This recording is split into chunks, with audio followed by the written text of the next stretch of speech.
بسم الله الرحمن الرحيم.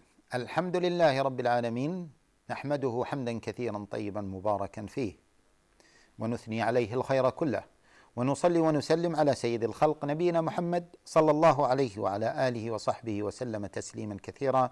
أما بعد, dear respected brothers and sisters, Assalamu alaikum wa rahmatullahi wa barakatuh. Let us continue the story of Umar ibn Abdul Azeez.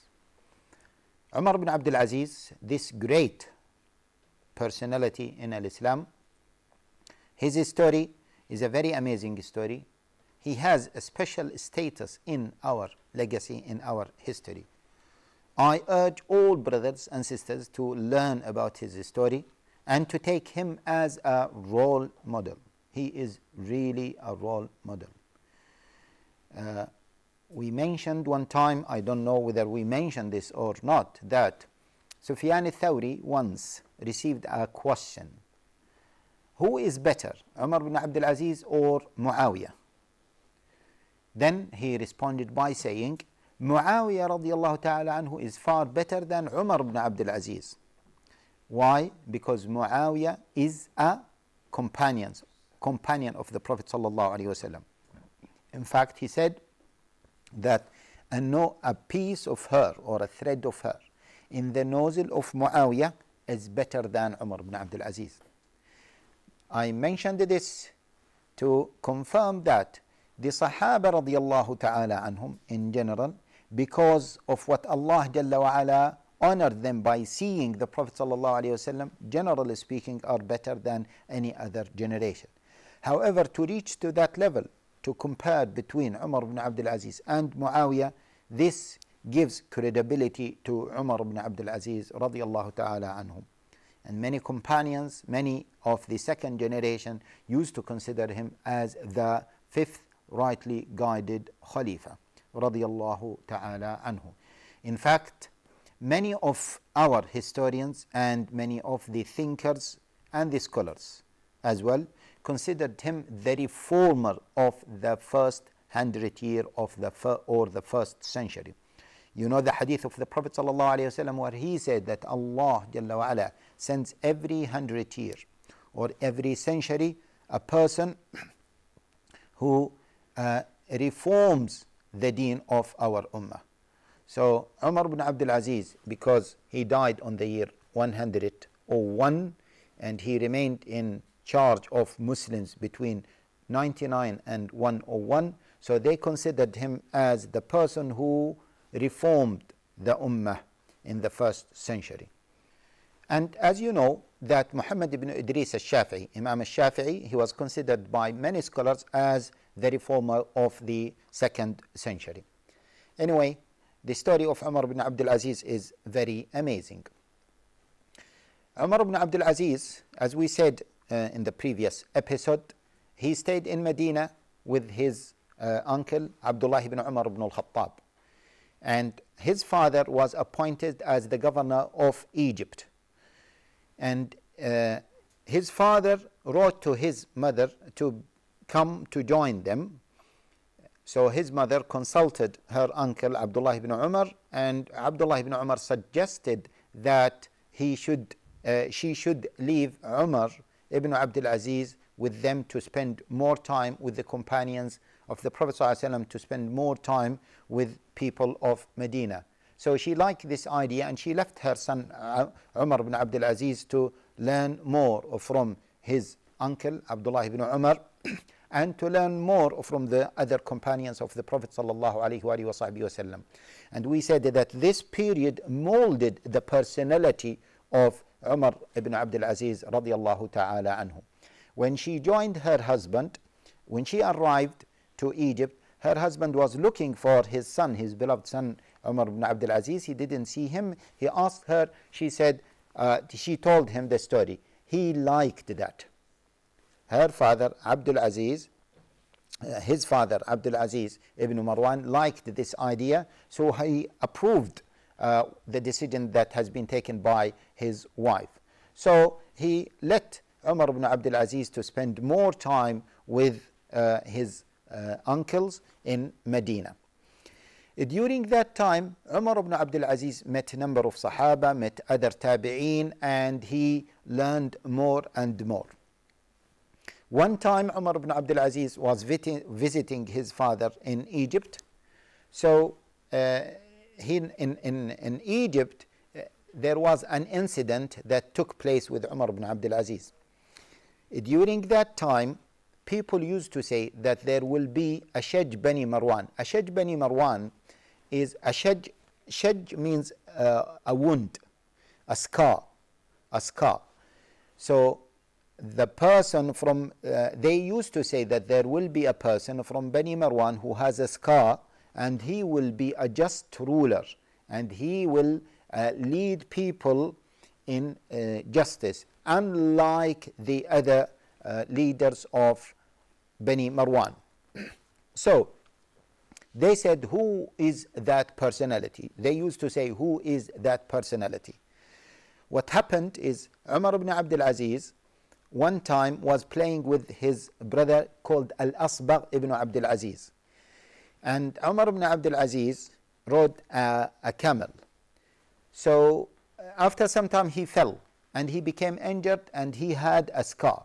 His son, his brother Al-Asbagh, started to laugh. His father Abdul Azeez became angry and he told his son Al-Asbagh, are you laughing when you saw your brother being injured? He said, Ayyuha al-wali, because Abdul Azeez at that time was appointed as the leader or as the governor of Egypt. He said, Ayyuha al-amir, in fact I didn't laugh because I was happy. I was laughing because I heard the people of Bani Umayyah at that time talking about Ashaj Bani Marwan, the person who would have a scar from Bani Marwan, and he will be a just ruler. And I was looking to my son, I was looking to my brother, and I was wondering whether he will be this person or not. But I did not see any injury or any scar. So I was wondering, will he be that person or not? And when he was injured and he had this wound and this scar, I confirmed that he will be the person, he will be the just Khalifa.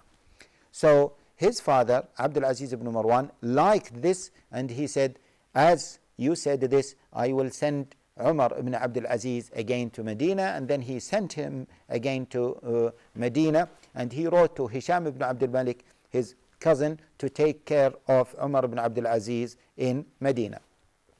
They appointed a person, a very righteous person, as the servant of Umar ibn Abdul Azeez, or as the bondman with Umar ibn Abdul Azeez, as a servant to Umar ibn Abdul Azeez. His name was Muzahim, was a very righteous person. And Umar ibn Abdul Azeez spent some time with Muzahim in Medina. After some time, they appointed Umar ibn Abdul Azeez as the wali of Medina, the governor of Medina. During that time, also he had a number of incidents with number of tabi'een and other sahaba. By that time, Abdullah ibn Umar radiyallahu ta'ala anhu has died. So Umar ibn Abdul Azeez was appointed as the governor of Al-Madinah. Let us just mention some of the incidents that took place during that time. First of all, it should be said that Umar ibn Abdul Azeez, because he was a son of the governor of Egypt and he descended from this dignified family, so he was living a very luxurious, comfortable life. And they said that he developed a certain way of walking called the Umari walk. They named this type of walking according to his name, Umari, the Umari walk.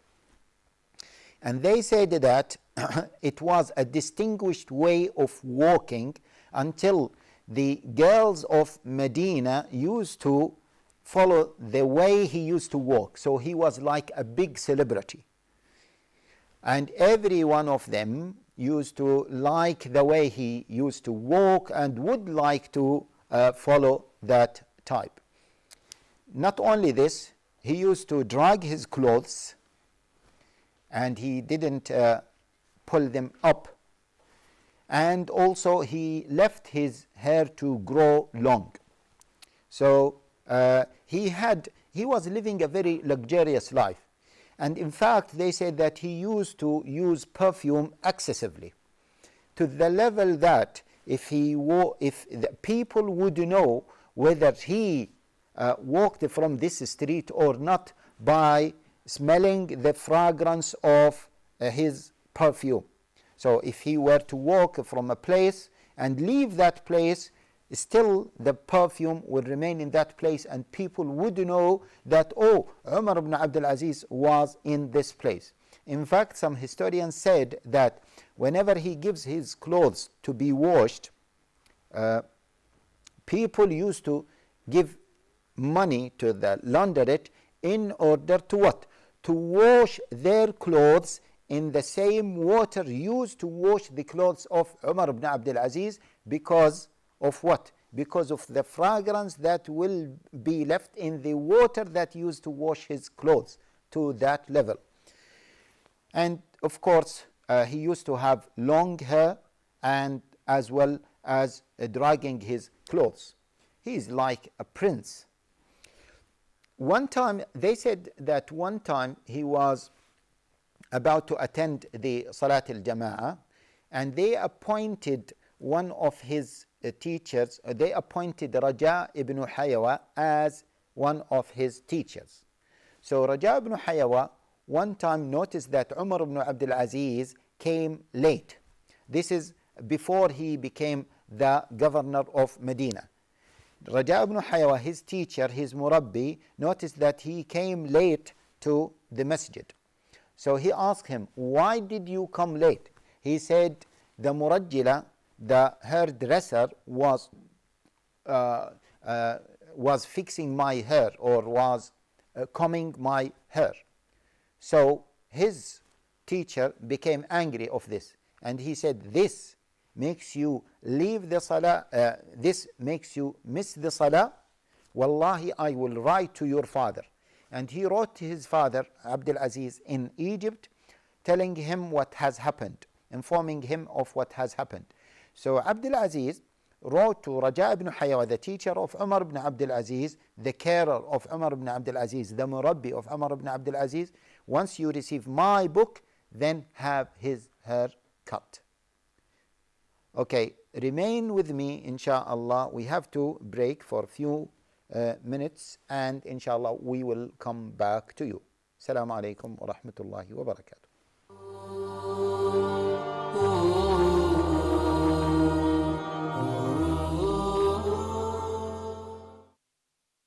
Allah mentions Arabic words in Quran 11 times. This might be a sign for us to know the importance of studying Quran and studying Arabic language, because it's the door to know more about Quran. Ubay ibn Ka'b, one of the most important Sahabas, advised the Sahaba, telling them, teach your children Arabic like you teach them to memorize Quran. See how important it was, and they are Arabs. Umar ibn al-Khattab, may Allah subhanahu wa ta'ala be pleased with him, said, learn Arabic because it is part of your religion. Arabic is part of our religion. So how are we going to study Arabic and learn Arabic together in this course? This basic Arabic course contains 7 levels, starting with the 0 level, the ground level. Each level contains 13 sessions, 45 minutes each, and we have 2 quizzes in each course, and we have the final exam. So inshallah, by this, our objectives is to have a very good domain of the Arabic language, especially when it comes to reading Islamic books. So we're going to be introducing Islamic vocab throughout the course. So go ahead, please, and enroll in our basic Arabic course, as Arabic is the official language of more than 20 countries, and Arabic is the key and the door of all Islamic sciences. So please do enter this door from the correct way, Arabic language. Huda Academy, your gateway to authentic Islamic knowledge.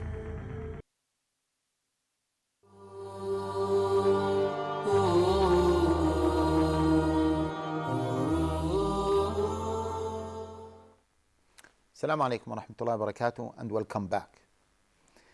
We said that Umar ibn Abdul Azeez was living a very luxurious life before he was appointed as the governor of Medina, and this continued even living, even when he became the governor of Medina.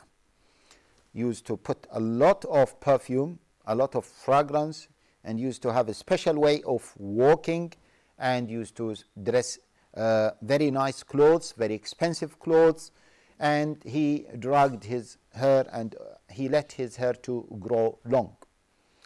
He was a big celebrity even for the people of Medina. However, the historians confirmed that he was a very righteous person, and we mentioned this story when he came late because he was combing his hair, or the hairdresser was combing his hair, and his teacher Raja ibn Haywa or another teacher said to him, "Why are you late?" He said, "Because I was taking care of my hair." Then his teacher became angry, and he wrote to his father Abdul Azeez ibn Marwan in Egypt that this is what has happened. So Abdul Azeez commanded his teacher to have the hair of Umar ibn Abdul Azeez shaved or cut. This means that although he was living in this luxurious life, but this did not make him a person of what? An evil person. And I would like to stress on this point, brothers and sisters, that some people, for whatever position they have, maybe maybe a prince is watching this program, or some people, wealthy people, are watching this program, and they think that if they are living this luxurious life, they cannot be righteous people. No, we say that, yes, you might be living a very luxurious life, but you make sure that you don't commit major sins, or you don't transgress the boundaries of Allah Jalla wa Ala. And of course, that is not the typical situation. The typical situation is to live a luxurious life whereby you don't commit sins, you don't make mistakes. But what I'm saying is that some people think that you can't combine between both. Or some people think that a rich person who is living this kind of life, or living as a celebrity, he is an evil person, or definitely he is a bad person. Umar ibn Abdul Azeez, despite the fact that he was living this kind of life, he was not a bad person at all, and this is a proof for that. In fact, after he became the governor of Al-Medina, there were a number of incidents that confirm that he was a very good person, despite the nature of life, or the lifestyle that he used to observe. For example, once when he was the governor of Medina, he wanted to ask Sa'id ibn al-Musayyib. Sa'id ibn al-Musayyib was one of the very great followers, one of the great tabi'een, and he was living in Medina. And Umar ibn Abdul Azeez needed him for an issue, to ask him a question, so he wrote to him the question. The messenger who took the letter from Umar ibn Abdul Azeez thought that Umar ibn Abdul Azeez wanted Sa'id ibn al-Musayyib to go to Umar himself. He didn't understand that he needs to ask Sa'id ibn al-Musayyib, just to ask him the question, and then he narrates the answer to Umar ibn Abdul Azeez. So when he came to Sa'id ibn al-Musayyib, he told him that the governor wants you. Umar ibn Abdul Azeez wants you. So Sa'id ibn al-Musayyib went to Umar ibn Abdul Azeez. When Umar ibn Abdul Azeez saw him, he was shocked. He said, "Why are you coming?" Sa'id ibn al-Musayyib told him that your messenger told me to come. He said, No. I didn't want you to come. I just want to ask you a question, and please forgive me for this. I beg your pardon. In another incident, Umar ibn Abdul Azeez entered the masjid of the Prophet sallallahu alaihi wasallam, and Sa'id ibn al-Musayyib used to spend most of his time in the masjid. Umar ibn Abdul Azeez started to pray, and he used to have a very good way of recitation. So he recited a bit loudly. Sa'id ibn al-Musayyib didn't know who was there, so he said to one of the people around him that, "Oh, listen, who is this person? He is reading loudly and he disturbed us. Just ask him to go away." So the servant went to Umar ibn Abdul Azeez and passed the message of Sa'id ibn al-Musayyib. Umar ibn Abdul Azeez kept quiet and he accepted this command, this instruction from Sa'id ibn al-Musayyib, despite the fact that he was the governor of Medina, and moved away. This shows that despite the lifestyle of Umar ibn Abdul Azeez, he was what? He was a very righteous person. He used to respect scholars and he used to like them and learn from them. Anas ibn Malik radiyallahu ta'ala anhu once came to Medina. You know that Anas ibn Malik radiyallahu ta'ala anhu died 90 something, and he was among the very late people, very late companions to die, and some scholars said that he was the last Sahabi, last companion to die. He died 90 something.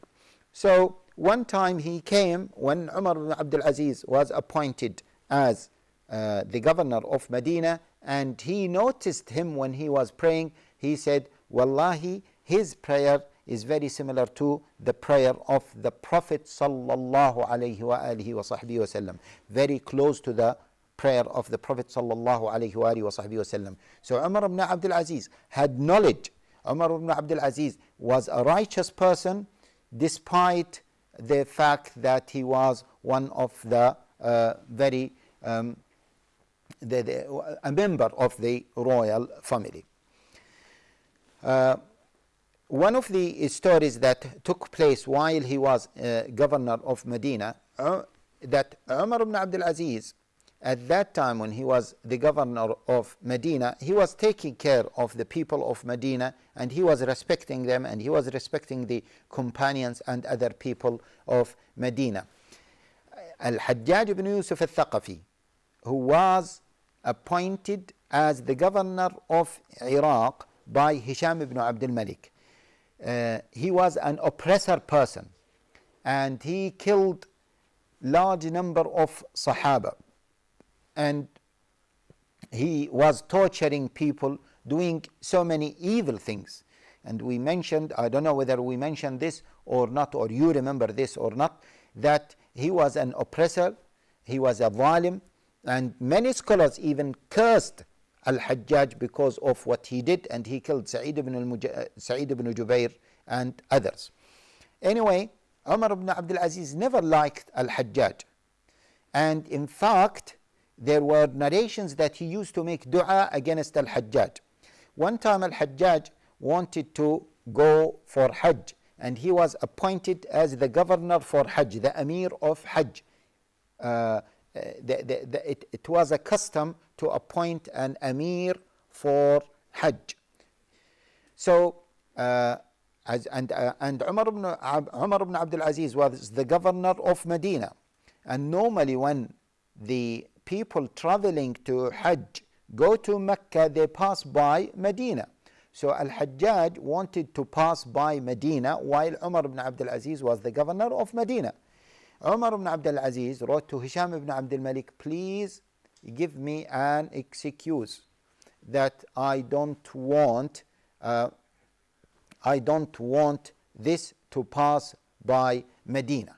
I don't want him to pass by Medina.